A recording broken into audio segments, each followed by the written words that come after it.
What is up, you guys? We are dual streaming right now. I'm both on Twitch and on Instagram. I want to be able to archive this. So one will be going to YouTube, one will be uploaded to Instagram. My grandma made a delicious dinner. Chicken, potatoes, and green beans. And I'm having a nice glass of wine. Because I deserve a little pat on the back every time I step out and fight for people who can't speak for themselves. So, some things I wanted to go over. I recently went... Oh, I'm sorry. You can probably see that. No, you can't see it. Sweet. Neato. PSL Houston. I went and attended the PSL group in Houston, and there... I might have to grab the flyer that I got today. They held a protest today. Let me give you their information. But first, here's what we'll do. I'll go through my backpack because I need to put things up. The next protest and gathering, it's more of like a volunteer event. I don't have to exactly get involved with the PSL movement, but I can at least show up for the volunteer service, which is what I'll do. I want to feel the organization out before I just fully commit. I got 10% on my phone right now for this live, but I brought masks. I always bring masks in case there's anything crazy that happens. I like to distribute that. I have a bag of gloves that I bring because every time I do a protest, I also bring bags, and these bags are just regular shopping bags, but I like to be able to pick up trash while I'm out there and just set a good example forward. I've only been to one other one out here, which was a No Kings protest, and one other young lady did help me pick up trash, which was super awesome, but 2 for 2, not bad. With that being said, let me finish going through the bag, and then I'll tell you the differences between the protests that I attend. I also have a first aid kit. Oops. That's my instructions for my first aid. I want to get registered. That way, if there's any more serious injuries, that I would be well equipped and prepared to do. I brought a battery pack as well as a cable. It charges 3 different items just in case I or someone else needs it. Always thinking ahead, in my opinion. I have like a 3-liter bag of water that I always bring. What's in here? A tool kit in case I ever need to fix something, because I do carry a toolkit in my car, but sometimes my car is far away, so you never know. But like a Swiss, it's not exactly a knife, it's not a Swiss Army knife, but I also always bring a mask. I am so grateful for my dad for having a heavy-duty construction mask. I have now hoarded it for myself. I brought saline solution always, in case water doesn't do the trick and people get tear gassed. I have seen police violence and police brutality firsthand, so I always come prepared because genuinely I don't trust the police. It's not to say that all cops are bad cops. Some move in a good and honest fashion, but I still think they support and are complicit in a corrupt system, and police brutality as a whole is a problem. I brought a jacket in case I get cold, in case it starts to rain, but more importantly, I also brought an armored jacket. This one's typically used like when you go on little bicycle rides, motorcycle rides that is, but in case I get pelted with rubber bullets. So that was my preparation. What else did I bring? Gloves. Additional gloves, not rubber gloves. I went out and specifically paid $20 for these barbecue gloves in case tear gas gets thrown. My first experience with police brutality was during the George Floyd movements, and it's crazy the amount of force and violence that we were met with after police violently killed someone. So, you can never be too prepared. Now I'm going to touch on the No Kings protest, and I'm going to take my sip of wine. But the No Kings protest was a little disappointing to me because there was a mass crowd. Like, historical numbers, in my opinion. I don't know if that's a fact, but that was a lot of people to be showing up for the same cause. And with America so divided constantly, I think that was pretty significant. But it was kind of heartbreaking, doesn't quite cover it. It's not exactly the word I want to be using, but it was depressing, could be it. It was a letdown. But nonetheless, it was a letdown. I'm looking at two different cameras, so pardon me here, but giving y'all both my undivided attention. But for the No Kings protest, I was very disappointed because you have this large amount of crowd with people who don't always see eye to eye, and then they're all gathered in the same place for the same reason. And I just felt like the speakers really didn't bring like substance into it. They used like a lot of flashy words like fascism and no kings. And absolutely, I do believe that this government is moving in a very fascist, authoritarian direction. I think we've seen that through the defunding and constant suing of NPR. CBS is another one. And basically an authoritarian control over our media, which I think is a big no-no. Oh no, did I lose it? No, I didn't. I also found a beautiful little blue jay feather. Also, when I got home, a little ladybug was found crawling on me, and for me, that's like good luck. I feel like that's luck and love every time I see a ladybug land on me. It's not every day that I get a ladybug landing on me. But the Houston, I'm not going to name all of them because I don't know all of the organizations that were out there today. But Houston DSA were handing out flyers. Houston PLS is the group that I'm specifically going to talk about because they hosted the event. And I have another one. This is another PLS. There's also another youth service that was out there, which I thought was amazing. I really loved this last protest, the one that I went to today. And the reason why I loved it is because the chants were great. The chants were not all common, but some familiar ones. But between the crowd where you could tell we were getting hoarse, they would then have a speaker come in. And I think that that really kept the morale and the energy of the crowd up, which was amazing. I'll be posting. I will choose to blur out the entire video, but you can still make out the person who's speaking because it's not about the person, it's about the message that they're saying. And I want that to be a focus. But I'll post those on Instagram. It'll probably be underneath my new page, which is Darian's Discoveries. But PSL, I don't know their exact name. I'll write it down in the description when I end up posting this live. But they held it. The speakers were great. They really drawed the connections between the issues that we're having to what's going on overseas. Issues like the surveillance state that Gaza is in, all of the things that have been used on the Palestinians are being used here and are being brought home here. Gaza has been a testing ground. It has been proven to be a testing ground. Even Palantir has now partnered with them. Pegasus is with them. And so all these things really bring in an understanding for what we're going through domestically, especially within our immigration. So I thought it was a 11 out of 7 protest today.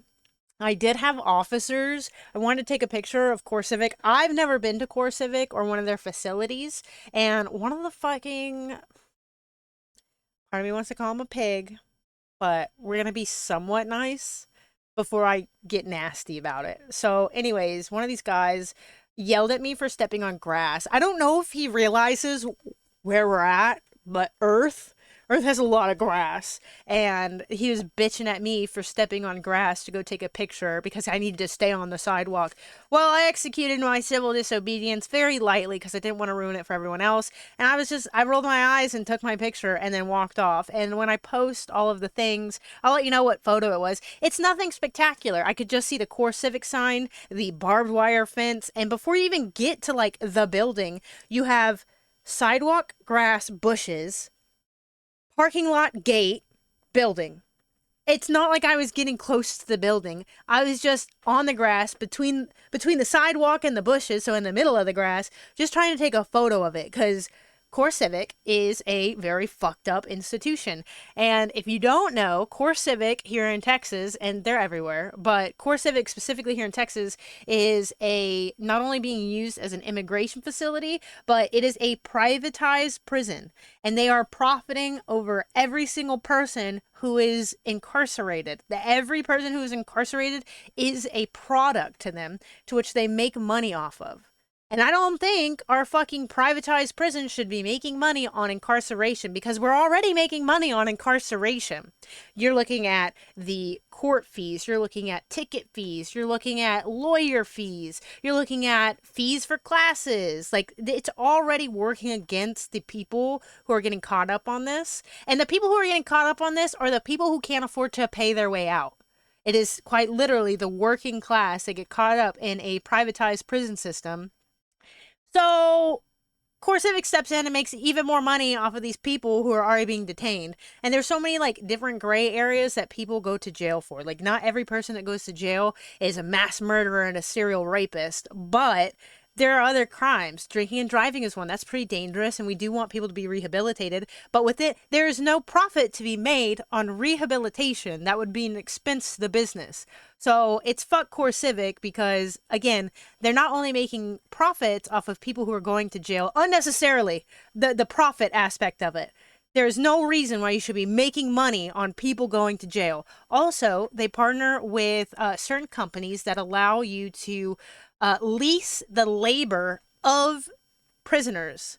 Instead of paying prisoners a somewhat livable wage, even inside of the prisons, because, I mean, they're not out in society, so they don't have to pay rent and all these things. But even to maintain food and commerce inside of the prison cell, they're hardly making enough to even keep up with that, which is why so many of their families outside of there are also affected by this system and keeping them suppressed in the system, because they also want their family member to at least have a meal, some sort of luxury and humanity within this prison. So it's a big industry. I encourage you to look into it. There's the GEO group as well. They fall right side by side with CoreCivic. But the reason why this was so important, especially because with the stream that I'm doing on Twitch, I've been going through the Palestine and Israel conflict. And the privatized prisons partner hand in hand with what's going on in Gaza. And a lot of this stuff starts in Gaza and then comes back home once they've seen how it works over here, and then they implement it over here. So these are my opinions, and they are strongly rooted in the knowledge that I have been keeping up with. I am like a political junkie. I am so proud to be a political junkie, but that was one of the reasons. The other thing that I really, really loved was, again, how educational every speaker was who came out. Because when the No Kings protest came on, I didn't learn shit. They used flashy words and media words, and then they didn't actually give us a solution on how to fix things. And in fact, one of our Houstonians was like, I'm leaving for Congress, and I will hold Donald Trump accountable, with no game plan explained during the protest. So I don't know how he was going to, gain sympathy and support through the crowd. But again, like, you had mass numbers of people who weren't really there. So it was very nice to see this smaller protest actually sit there and try to educate people in a fast manner, but try to educate people on the realities and the parallels that are going on to the systems around us, because you can't do anything if you don't know anything. And the best way that I've been able to put it is, if you wanted to invest in Bitcoin, you have to know how Bitcoin and crypto works. Otherwise, you're going to lose money left and right. If you want to invest in stocks, you have to know how the stock market works. And that's why knowledge is so powerful. So if you did want to make a change, whether you agree with everything that I say on these channels or not, at the end of the day, if you want your mission and what you think your ideologies should be in this world, you have to be well versed and well knowledgeable on these things. That way you can communicate them and hold your respective people to some sort of accountability and responsibility. What I will say, and this is going to be, I'm heading towards the end of the stream, this is going to be a little racy, but like controversial, that is. But I once saw a TikTok, or not TikTok, but a reel on Instagram. I conflate the two. I'm not on TikTok. But someone once said that and this goes hand in hand with not only what's going on here domestically, but what's going on in Gaza. the oppressed always become the oppressors. And it takes time. It's not always, but anytime, we're going to start small and then we're going to gradually work our way up. So I got 3 examples. When a bully goes out into school and picks on other people, I think we're all well educated enough to know the psychology behind that. Sorry, my phone fell. We're all well educated on the psychology behind that. And oftentimes that comes from some sort of bullying dynamic happening at home where you're supposed to be safe, where you're supposed to be loved unconditionally and seen for who you are. Well, sometimes those bullies end up getting bullied at home. And in order to get this off of their system and make them feel empowered, it's a form of sadism, but this is the definition of going out and inflicting pain on people for your own gain. But they go out and they cause harm elsewhere. We have seen this through the Palestinians and the way that they are being treated, because at one point, the Jewish community, which we all studied in the Holocaust era in 1945, they were oppressed. And we know about this. They know about this. Like, this is studied worldwide. And now we have seen the roles switch over a course of time. We're talking 80 years right now. Okay? Over a course of time, where these people who were once the victim have now played victim because they're taking out what they felt at home in Nazi Germany and taking it out in the schoolyard towards the Palestinians. Which, if you know anything about history, then you know that this is exactly what we did to our Native Americans here on our land. It is quite literally what we call colonialism. So you have to look into these things. This really isn't up for debate. This is history. This is patterns. These are the facts of the patterns that we are witnessing, okay? So I witnessed today at CoreCivic, a privatized institution, a line, and I don't know if I'm not saying that this is the entire demographic of the people working here, but the people who were forced to be on the front line and maintain the protest was a line of Black individuals, female and male, mostly male. I believe it's a male-dominated situation or career. And then you had one white guy who was the boss, hiding behind the bushes on the phone the whole time. Odd, chicken shit. Anyways, I find it odd how the courses of time have quite literally played out to the oppressed being the oppressor. And this could be controversial, but this is a fact that I've observed. And in this particular situation, at this particular protest, the amount of people of color who are out on the front lines of CoreCivic, the privatized prison, helping ICE do their job, working for ICE to do their job, are quite literally now oppressing other people. At one point, we oppressed the Black population openly and legally. Disgusting, I know. But I mean, when you look at history, slavery was legal at one point. And then slavery went away, and then redlining came. So, like, the echoes of slavery and the echoes of redlining and the echoes of us bombing U.S. soil to destroy Black Wall Street all play out today. It's not gone. There's always been white supremacy here, and you can't argue it because this is how patterns work. And if you never created a law to correct what we did in the past, then this is just quite literally how time works. Like, that is not up for discussion. This is a historical thing with documented research and statistics in order to show this pattern has played out.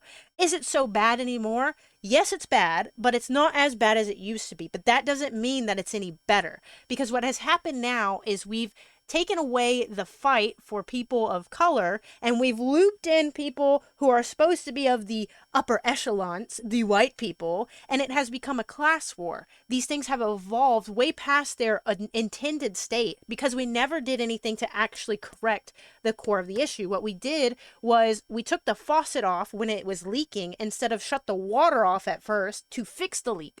So, like, we still have a bigger mess within this plumbing example that I'm giving. And it's just quite crazy for me to have witnessed without remorse from these individuals. They looked at all of us with anger and disgust, but like, they're playing and capitulating a cycle that has not gone away for a pension.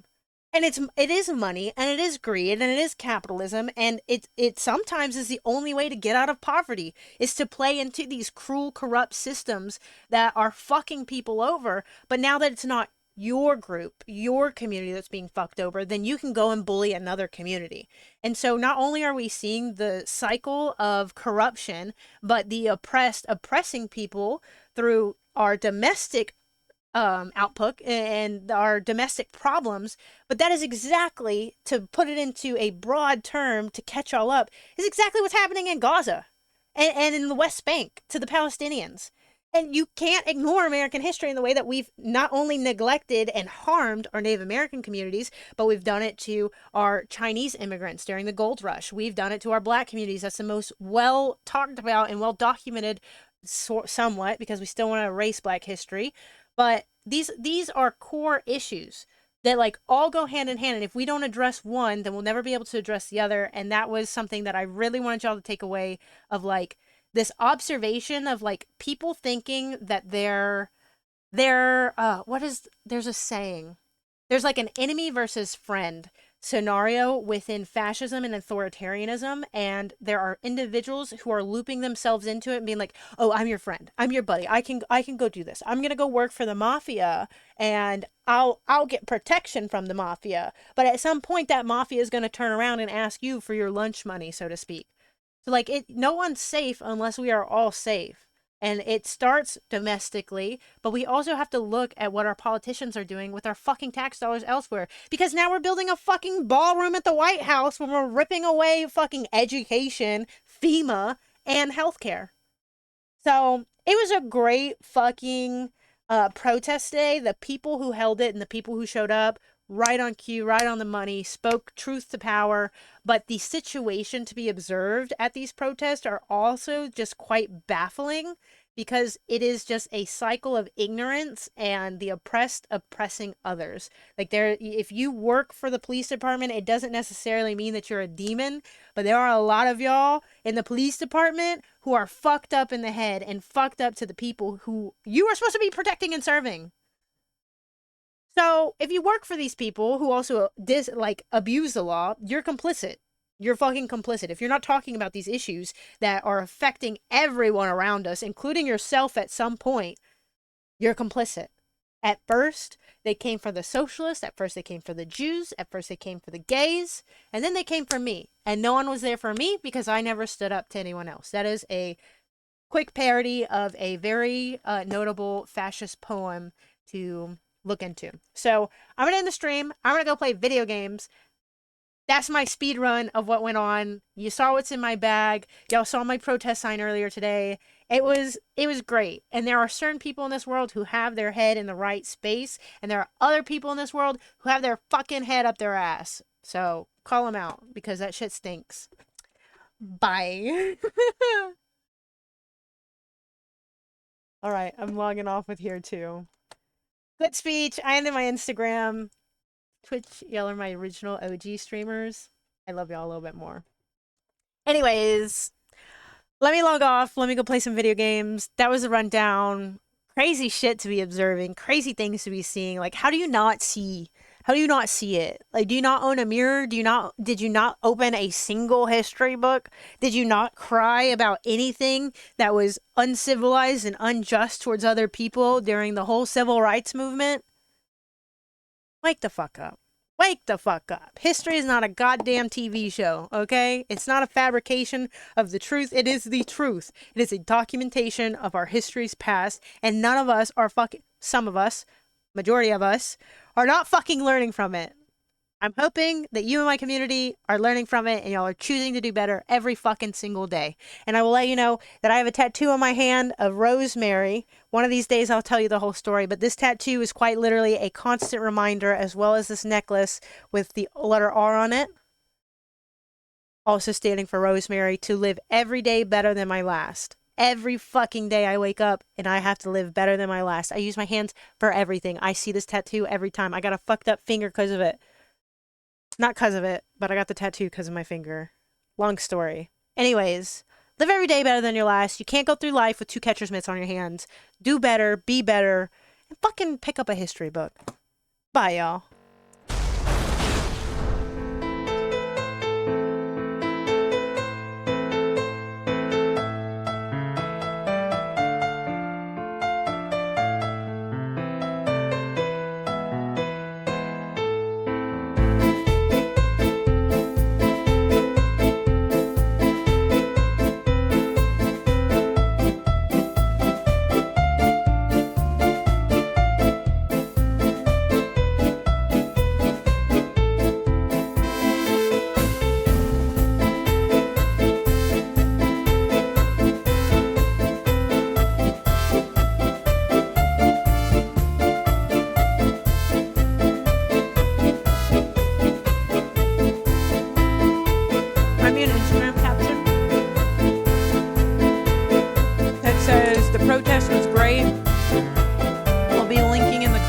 section the communities that came out to host the protest.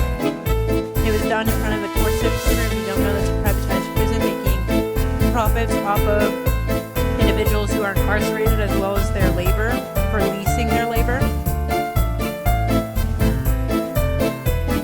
And tell them that in this live stream upload that we went over the odd similarities between history's past and today, as well as the oppressed now being the oppressors. It's not about labeling an entire group of people, but it is about observing the realities that we live in today, as well as the parallels of history's past.